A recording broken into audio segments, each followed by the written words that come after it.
Oh, I say, that was the Archers on BBC Home Service. And now for the 6 o'clock news.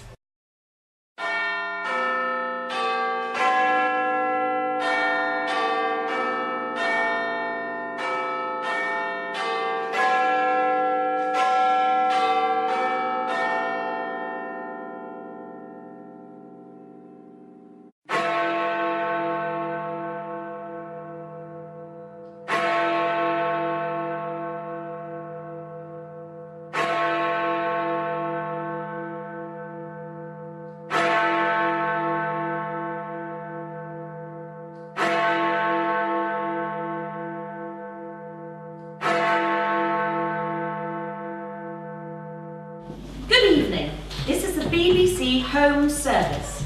Here is the 6 o'clock news read by Belinda Middleton. In Egypt today, after a brief and bloodless power struggle, Gamal Abdel Nasser replaced President Mohammed as head of state, occupying a position of leadership in the Arab and Muslim realm. It is reported that President Nasser has received a supply of weapons from an Iron Curtain country, namely Czechoslovakia. Israel has expressed discord and is petitioning the West allies to impound the shipment of weapons before it reaches Egypt. A series of bomb attacks were launched by terrorists and guerrillas against important buildings in Algiers yesterday. There were many casualties, with over 100 people dead and many more receiving injuries requiring hospitalisation. French ministers are meeting tonight in Paris to review the situation.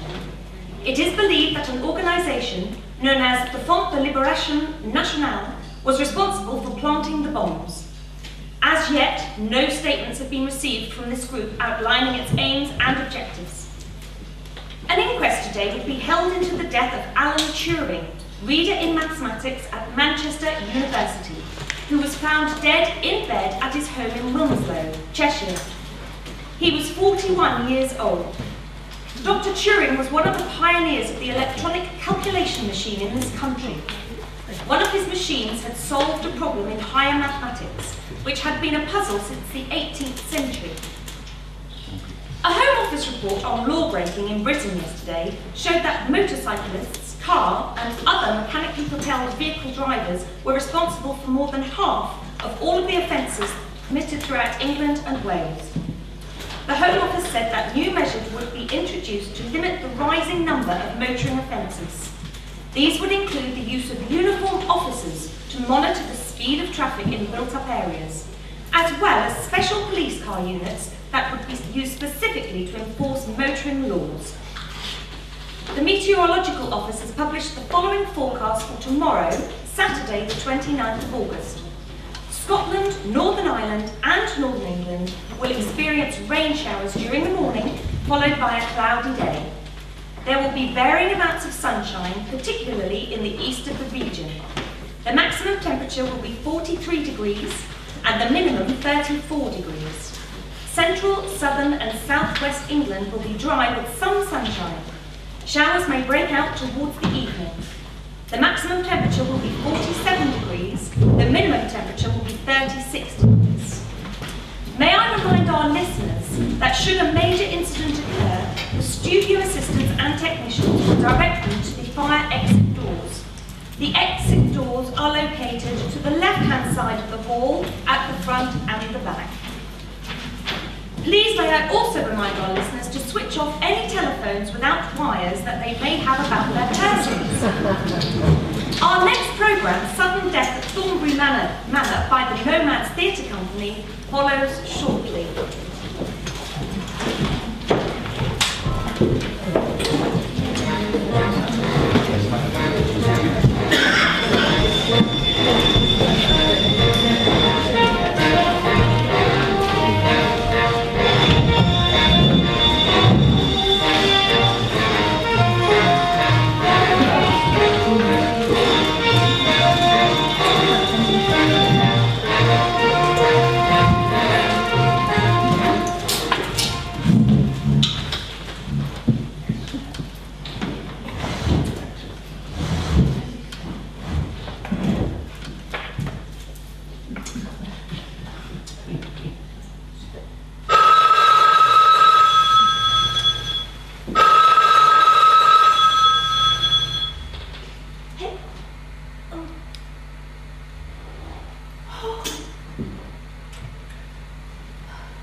you, Doctor, for telephoning me. I'm glad Mother didn't suffer. One always thinks about situations such as this, but one never considers it could happen. Yes. Yes. I do hope an inquest will not be required. I do so dislike the idea of discussing dear Mother's health and medical problems in the presence of complete strangers. Oh, please telephone my husband when you have acquired the necessary papers. Oh, and would you also telephone me with details of a recommended undertaker in Tavistock? Thank you. Yes. Goodbye.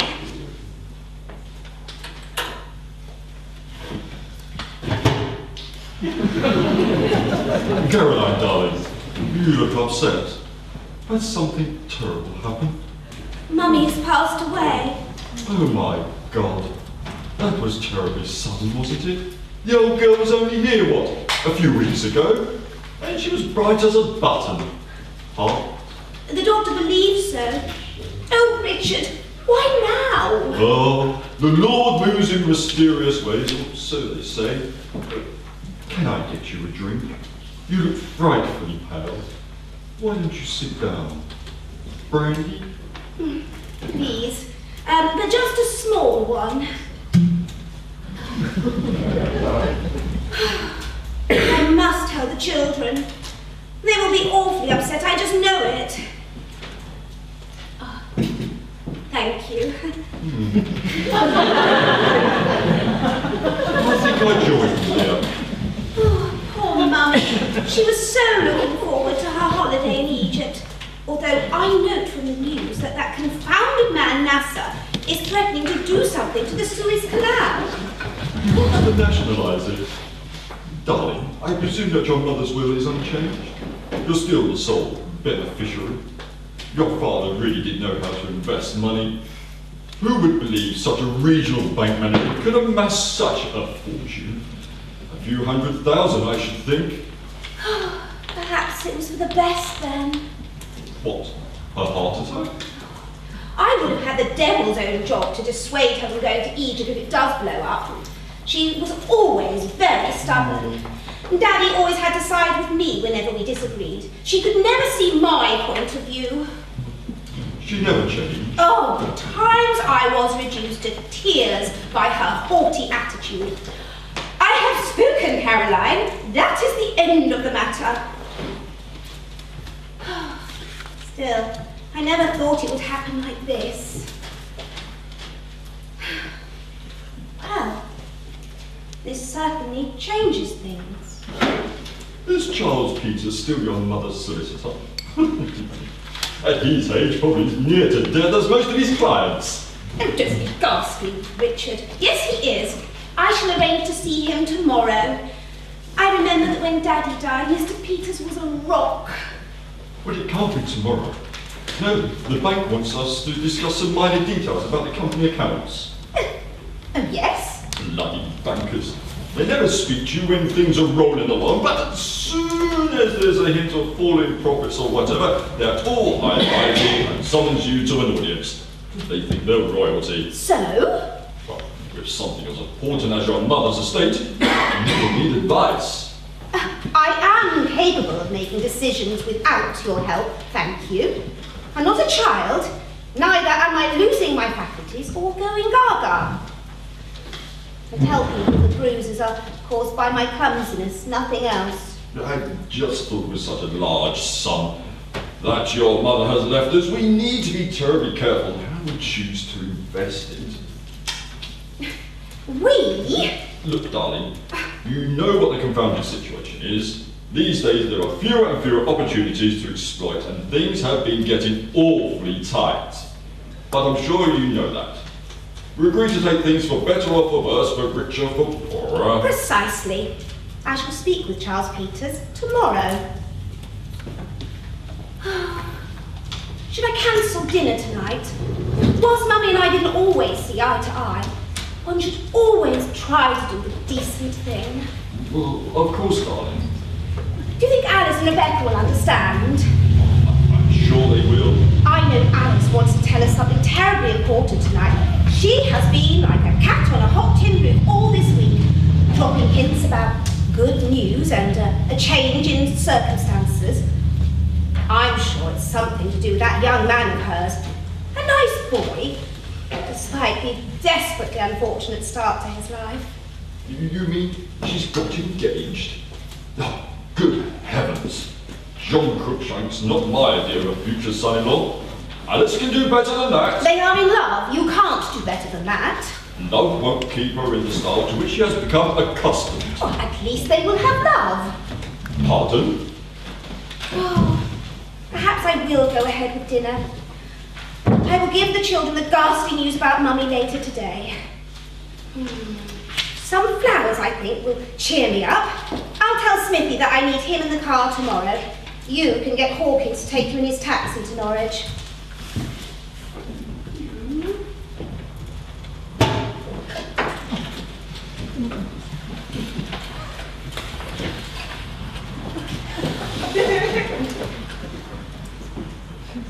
Mr. Cartwright, please.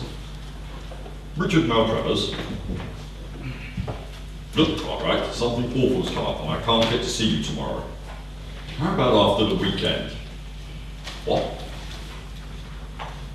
I don't think that term will win you any favours.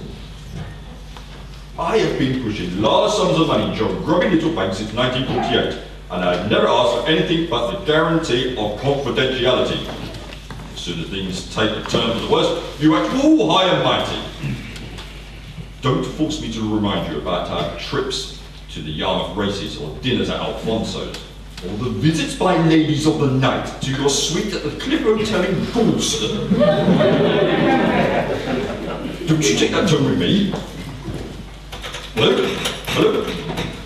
Yes, operator. I was speaking to the National Provincial Bank when the telephone line went dead. Yes. Yarmouth 9357.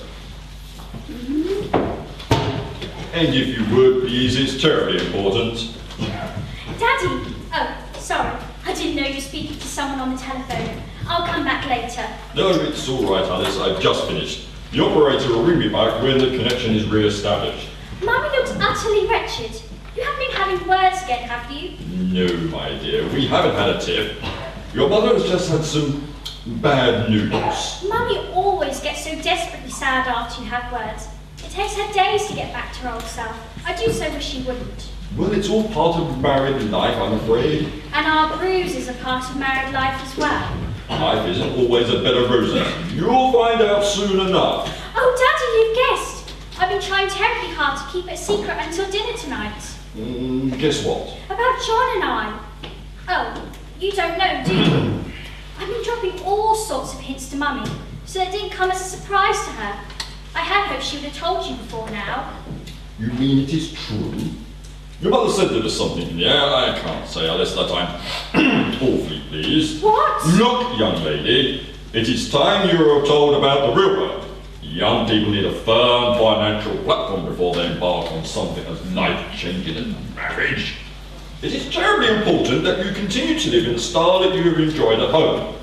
Ideally, it should be better. But Daddy... The country is still recovering from the ravages of war, and things will only get better slowly.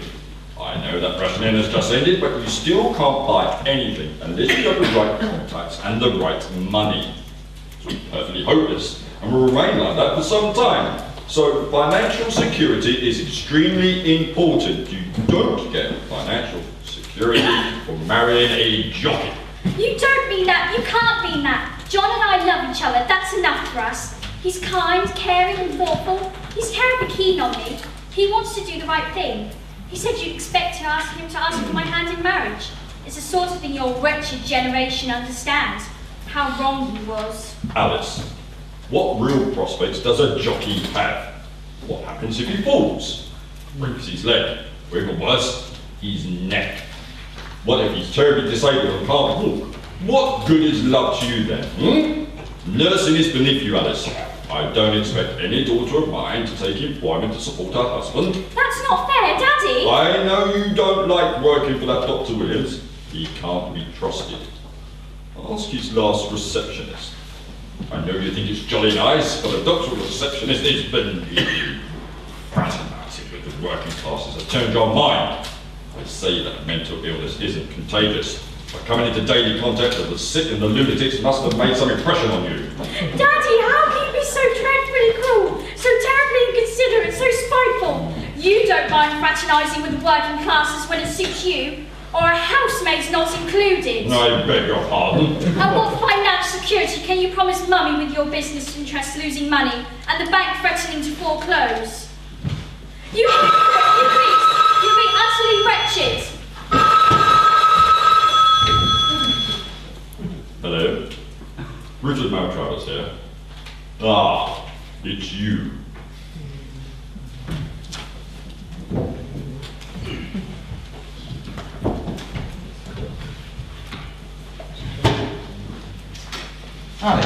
Alice, whatever the matter? You look ghastly. What's happened? Oh, John, it's Daddy. What? Daddy's been beastly to me. Horrible. Oh, John. Come over here. Sit down and take some deep breaths and tell me about it. Oh, John, it's perfectly hopeless. Daddy won't let us get married. He says you are beneath me. He says you're going to die or break your neck or... Oh, steady on, steady on. I haven't asked him yet. Who told him? Did you? I thought we were going to do this properly, and I should ask for your hand. We agreed we should tell everyone tonight. Alice, what have you done? I haven't done anything. He says you're working class, that's beneath me. You're not working class, are you? Not like Mary, our maid. She's working class, isn't she, John? I suppose so. Haven't thought about it, actually. No, but my father has, and he breaks his own rules when it suits him. I'm sorry, but I don't know what you mean. Look, if you're upset, take deep breaths and calm down. He says financial security is very important. He says that you're only a jockey. He says you won't be able to buy me nice things, that we won't be happy because we don't have any money. I'm sure he doesn't mean that. It's a shock, I expect. He's always thought of you as his little girl and doesn't want to lose you.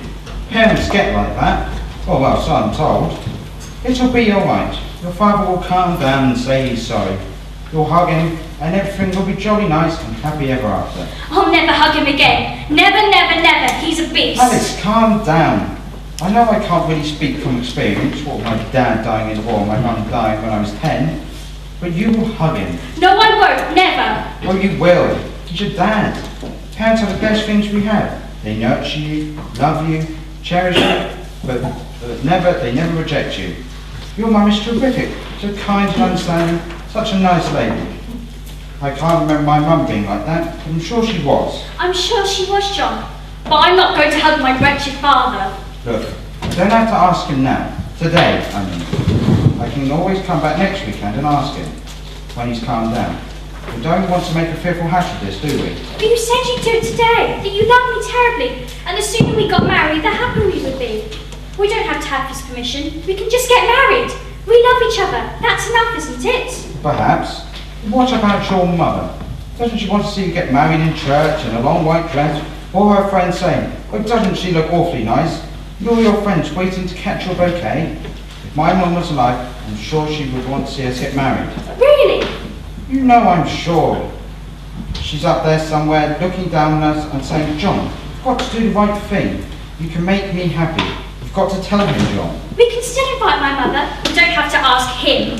I can still wear a beautiful white dress, and we can still ask all our friends. And what would we do for money? Wedding dresses are terribly expensive. The working class can't afford them. They can't afford medicine. They can't pay rent when their husbands die. They have to make do amend. Do you want to make do amend? Oh, John, you'll always be a real gentleman to me. Let's get married now, please, darling. No. Not before I've spoken to him. I need to see his reaction when I tell him. But you know what his reaction will be. Not when he hears what I'm going to tell him. Not when I tell him the way my mother felt. Are you all right, John?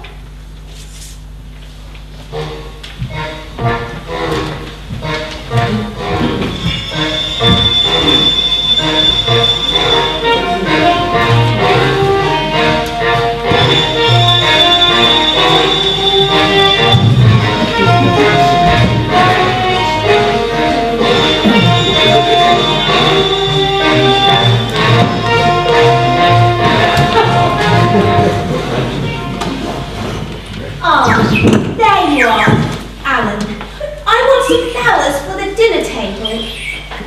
I do hope we still have something suitable. Something pretty and colourful. I also want you to drive me to Exeter tomorrow. Please have the car ready by 9 o'clock. Yeah. Mum, 9 o'clock tomorrow. Some flowers, eh? Have you seen them chrysanthemums by the stables? Elegance and perfection they are. Let's go and see.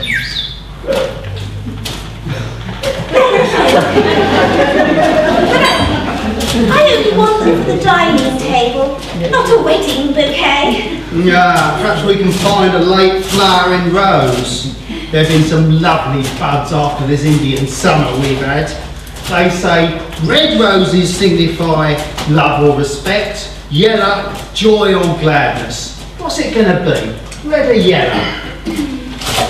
What colour would I need for sympathy? Light pink, I think, only we ain't got any. I dare say Stevenson's could get you some. Why sympathy? My mother passed away this morning. Oh, I am sorry, Mum. Please accept my condolences.